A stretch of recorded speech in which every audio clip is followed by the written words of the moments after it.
Gimana mengendalikan kapal udara saat angin kencang? Ada yang bertanya soal video yang membuktikan kapal udara bisa tetap stabil dalam kondisi berangin. Ini sebetulnya sederhana. Kapal udara bukan melawan angin, tapi bergerak mengikuti aliran angin. Itu bukan masalah. Yang ada cuma turbulensi kecil yang sifatnya lokal. Di ketinggian pun hampir tidak ada. Jadi, bukan soal kendali dalam angin.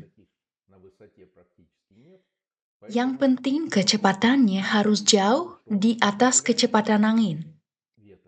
Target kami 120 km per jam dengan kecepatan jelajah 90 km per jam.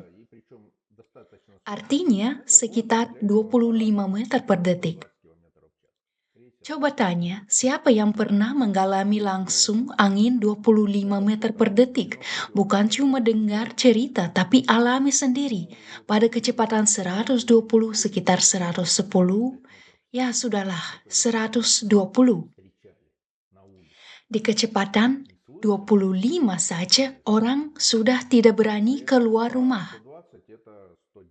Kenapa malah dipermasalahkan? Jadi, kalau kita terbang dengan angin 15 meter per detik, dengan kecepatan kita 25 atau 30 meter per detik, kita punya selisih kecepatan. Kita tetap bisa sampai tujuan.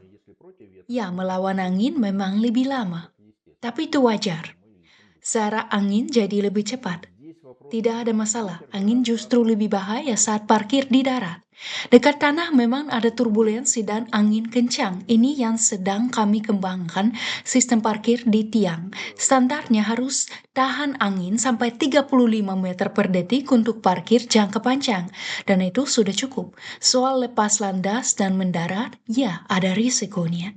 Tapi coba tunjukkan helikopter yang bisa mendarat di angin 25 meter per detik. Bahkan dunia penerbangan yang sudah berusia 100 tahun pun punya batasan operasional. Semua punya batasan. Kapal laut pun menghindar saat badai, berlindung di teluk kalau tidak bisa terdampar.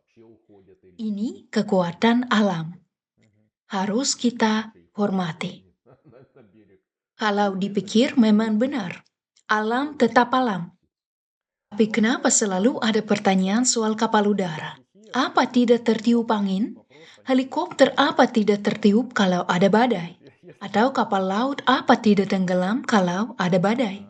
Helikopter juga bisa tertiup kalau tidak diikat kuat di darat waktu badai di udara. Ya, memang pesawat besar punya kecepatan tinggi. Contoh gampangnya lihat drone yang sekarang ada di mana-mana. Kalau angin kencang, drone tidak bisa terbang dengan baik. Sekali terbalik, langsung jatuh. Pada dasarnya, kapal udara justru lebih aman di udara, seperti halnya di lautan. Kapal laut memang menghadapi masalah saat badai karena berada di permukaan air. Tapi kapal selam menyelam dan aman. Tantangan sebenarnya hanya di perbatasan udara dan darat. Dan di situ tidak akan ada orang.